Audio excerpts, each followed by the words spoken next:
Hey, what's going on, homies? It's Jordan here, and today I have a fun project, and we are adding a mini split to our Dutchman toy hauler. Now, there's many advantages and disadvantages of running a mini split compared to our AC units, but I think where we're gonna need the extra air conditioning, and this also does heat too. So for the low price of $500 off Amazon, I got everything here, and I mean, it shipped only a couple days, so no complaint. Now, I've never done anything with AC, house AC systems before.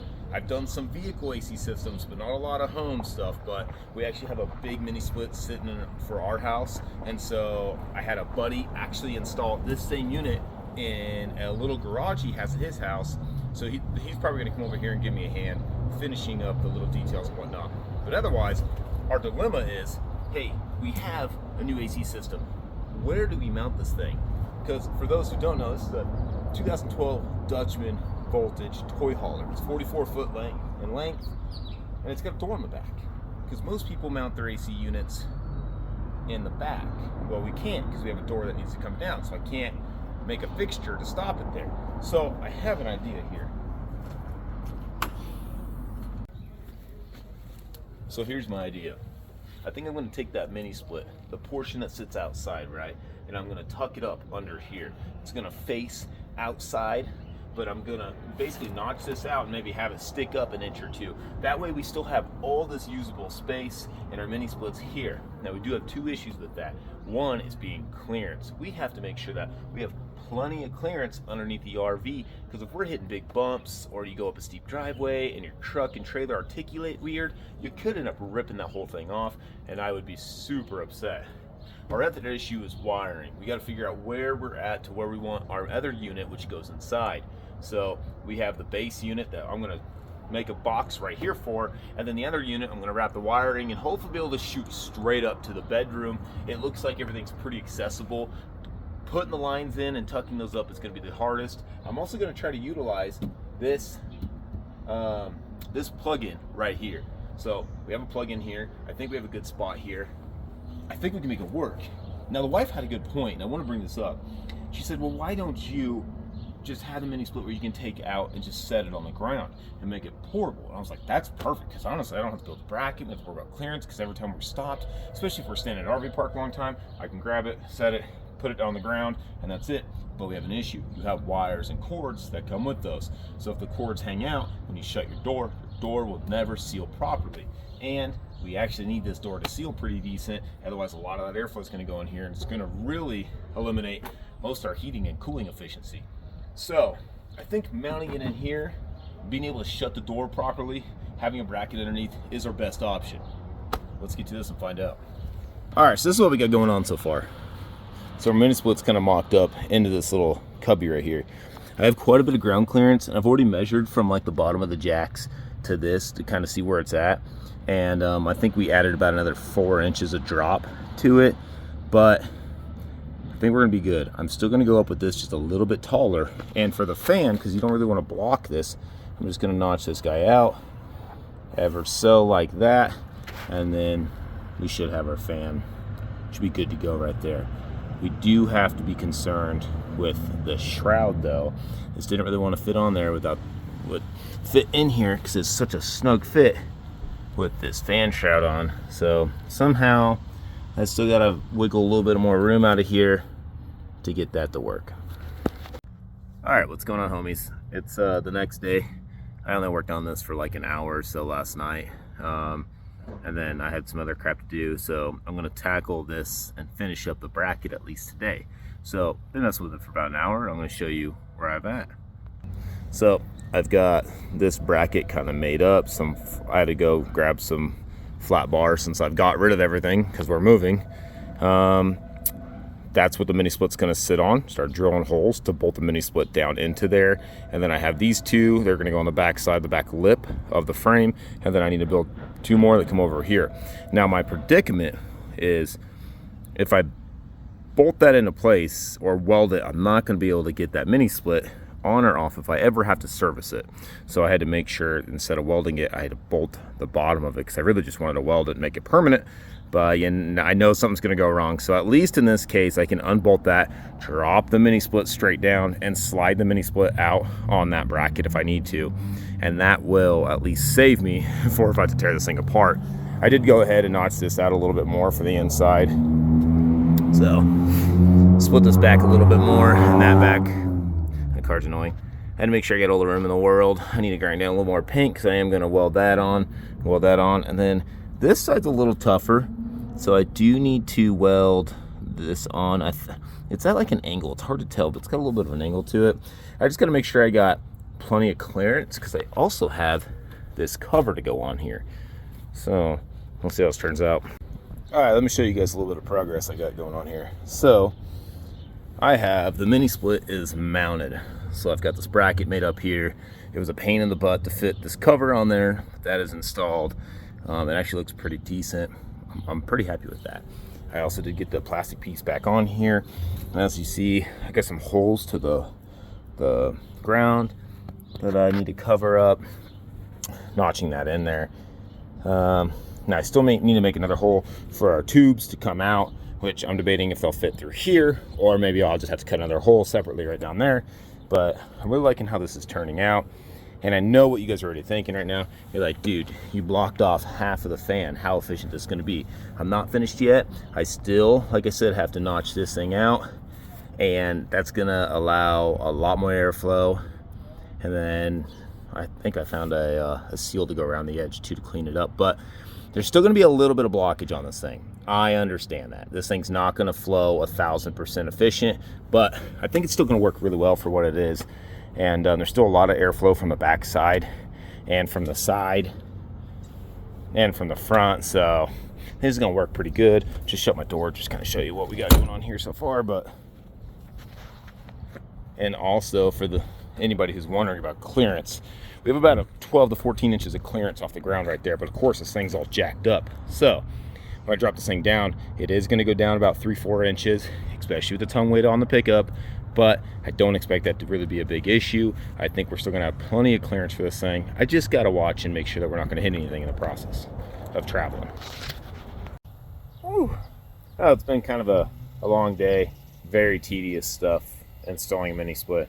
This is my first one I've ever installed. So maybe I should have said at the beginning of the video because there's a lot of little things that have kicked my butt. But we're coming down to this part right here. So I got the vacuum pump on the mini split itself. And we are seeing if we have any kind of leaks. Now ignore all that. I gotta coil that and wrap that up 1,000 times better than what it is right now. There's no point in me coiling and wrapping it if we're gonna have leaks. So let's come into our RV. I made a mess into our bedroom, but I have this set up. And we have the other half of the mini split, the indoor unit, is installed. It was actually super easy to install these things. It's just a bracket, mount to the wall, make sure you find studs, go right to it. I know I found studs because there is a piece of aluminum back here that I screwed right into. So you can see the ducting actually comes down there. I'd like to clean this up. I'm gonna fold this down a little bit and try to clean that up because I'm not super sold on how that turned out. And then I actually went under there for my mount. Well, update. We got Twisted T and AC. So far so good. So I did the leak test and used the vacuum pump, sucked everything out. Probably 20-30 minutes and not an issue. Now, for anyone that wants to do this, by the way, you can rent those vacuum pumps at like a hardware store. I've had that forever. Got it at Harbor Freight. You will need some special fittings, which I had somewhere around here. Oh, there they are. So they got some special fittings, Amazon, a couple bucks. You could probably get those at the auto parts store too.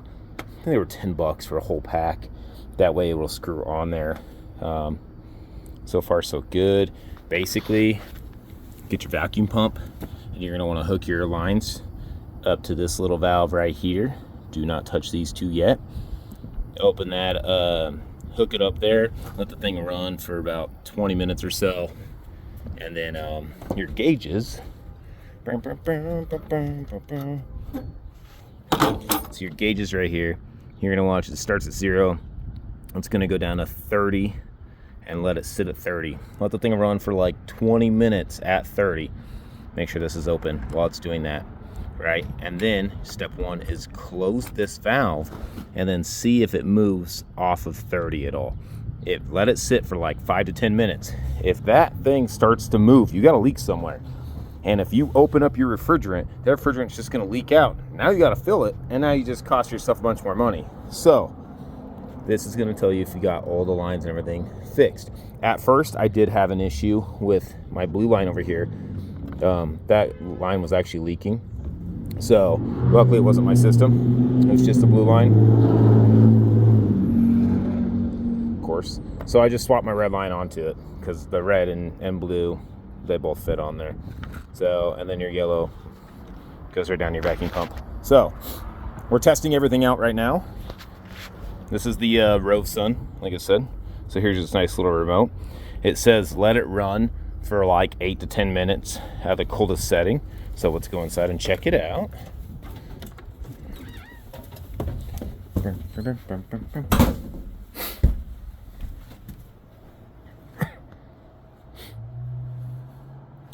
Let's see, do we have? Oh wow, that's cold. That's cold. Now, I wish I had my temperature gun here, but it's in my storage. I'd show you guys exactly what it's outputting. So I'm gonna let that run for a couple more minutes, and then we're gonna go to the heat side and see how well the heat side works. Now, I did something that some of you guys aren't gonna be happy of. Now, I'm setting this up in my RV, right? So I've got a couple options for hooking up my power supply. The one option I did, it's kind of frowned upon, I guess. Some people are not a fan of it. So you typically want to hook this up to its own separate breaker, and that way if it fails you can rip that breaker out, whatever else. We have a big mini split in our house. It's like a 24,000. It's got its own breaker. It's got everything else set up. This guy, what I did is I actually hooked up my wires to an extension cord. I just cut the other half of the extension cord up and just wired it on in and just plugged it in right there. I mean, it saved me a lot of time, energy, and hassle. Now, if I switch this to heat and it pops the breaker on there, then I know that I'm gonna have problems and I need to wire in its own separate unit, because I don't really know what all runs off of that thing, and there could be multiple items that run off of there.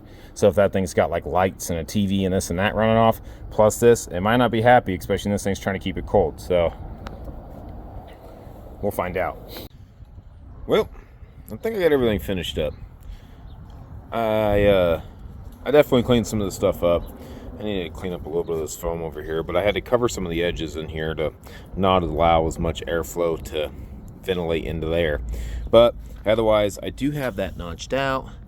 I need to clean up that edge too. The more I look at stuff, the more I'm like, oh, I still need to do this and do that. But otherwise, I've got these kind of tucked down and routed up and zip tied into place, and found these little clips at Home Depot, which are kind of nice. That way, get that all secured and not moving around. Got the drain tube down the bottom, power for the units, all good. And let's head inside.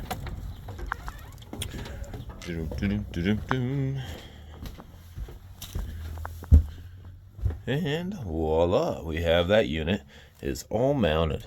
It looks pretty good. I definitely shook the crap out of it, had no issues. I still want to try to figure out how to clean this tube up just a little bit. I'm not exactly sure how. I thought about getting some like pipe or something and able to squeeze over it, maybe to make it look better, but I don't know, just kind of bugs me a little bit.